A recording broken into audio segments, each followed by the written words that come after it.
Hey, what's up, everybody? A long time no talk. I'm going to tell you my thoughts about the new film, The Unbearable Weight of Massive Talent, starring Nick Cage or Nicolas Cage, Pedro Pascal, Sharon Hogan, Ike Bernholtz, Alessandra Mastronardi, Jacob Scipio, Neil Patrick Harris, and Tiffany Haddish. This film is a comedy. Might have seen the ads about it. It's a movie about Nick Cage playing Nick Cage. It uses a word I love to use, meta. It uses the meta that we know of Nick Cage from the fact that he had a downturn in his career and his business. He had some financial issues, and he just started working on whatever type of movie, um, get out of that debt. In real life, I think things really started to take a turn with the film Mandy. And then last year, he had a really successful film, critically at least, called Pig. None of these movies look that interesting to me.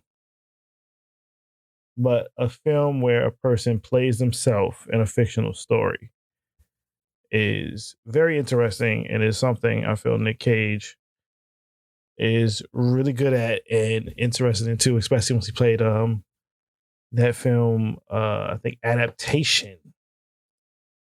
So this type of I don't want to say weird but quirky type of film is I think something he's really adept at. Um Nick Cage has had ups and downs as an actor. Critically acclaimed, Raising Arizona, um, Leaving Las Vegas, Moonstruck, classics, The Rock, Con Air, Face Off, Gone to 60 Seconds. Like he was, Nick Cage was the guy, and it plays with that. The story is Nick Cage um, goes out for a role, and I think he goes out for a role with David Gordon Green, and he was really pumped for it. He is a changing relationship with his daughter as she gets older. She's pulling away from him. That makes him sad. He wants to show her the amazing history of cinema. She just wants to watch fun movies. His fictional ex-wife in the movie, played by Sharon Hogan as Olivia, he still has feelings for, but they're not together and dealing with the whole. He kind of loses connection to his family, downturn in his career. Doesn't get the role. His agent, Richard Fink, um, said he got an offer from a billionaire for him just to appear at this man's birthday party for $1 million. Neil Patrick Harris plays Richard Fink. Does a good job, not in it too much. Enough charisma and character that hey, it's Doogie Howser. It's all good. So he accepts. He goes to where this birthday party is. He's then he then encounters and is pulled up on by Vivian, played by Tiffany Haddish, CIA agent. Her partner, Martin Ike Barinholtz. Funny, they've been in stuff together. They're really good together. They don't do a lot in this, but that the person that's paying him $1 million to be at a birthday party is an evil drug cartel lord, and they have to stop him from influencing some type of election. And Nick Cage got to help him. Nick Cage is like, man, I just, it's too much for me. But he ends up acquiescing, and he meets the person, the patron that brought him over there, Javi Gutierrez, played by Pedro Pascal, who loves Nick Cage. It's like super fan. Talks about his movies, lines, all this type of stuff. Really feeds the ego. Pedro Pascal plays this amazingly as basically like a fan that's like a pure puppy dog. Whatever Nick Cage does, he's with it. He has an unrequited love. He has a bullying cousin. It's fun to see Pedro Pascal jump into these different type of roles and be able to play them all.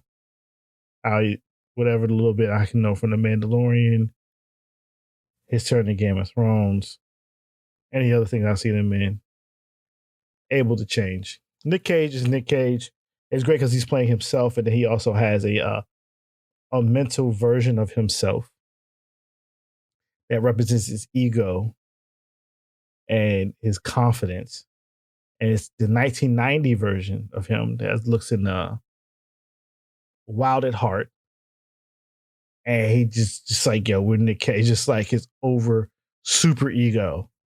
Him is like super young and wildest, and I guess maybe represents in the movie his most talented, talking to his currently downtrodden self.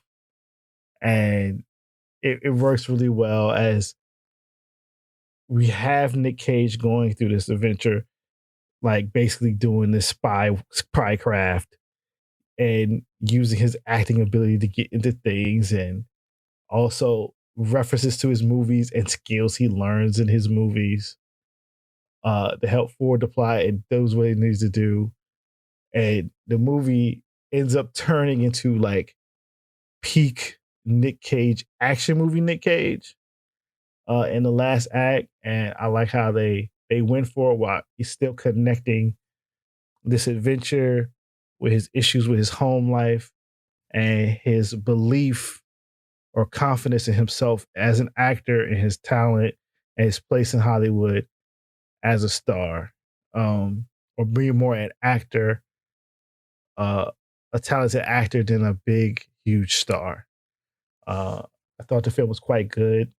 I wrote a review on Adobe.com. I don't do the whole reading script thing for podcasting, so I didn't read that. I just talked. I gave it a B on that score, and I think instead of coming up with different terms or ratings, we're going with that. It's a really good movie, worth your time. Check it out whenever or however you do. You want to go to the movie theater? Go to the movie theater. You want to wait for VOD? Wait. You want to wait for it to come on a certain app? Go ahead. Or wait for it to come on TV. You can do that too. For those who still have Redbox, you can wait for that also. Totally good. Totally good time. Peace. All right. I get it. You're making this up? What is this, like a little Stanislavski improv thing? Well, you can stop. Stanislavski, is he part of the resistance? Stop! I am your guest! Gabriella ripped the bedspread off me this morning. Now you're sending me on like a wild goose chase! I'm sorry, but you can't quit acting. You can't. That's none of your business. Whether you like it or not, you have a gift. And that gift brings light and joy to an increasingly dark and broken world. And to turn your back on that gift is to turn your back on the entire human race. The human race? I'm afraid so.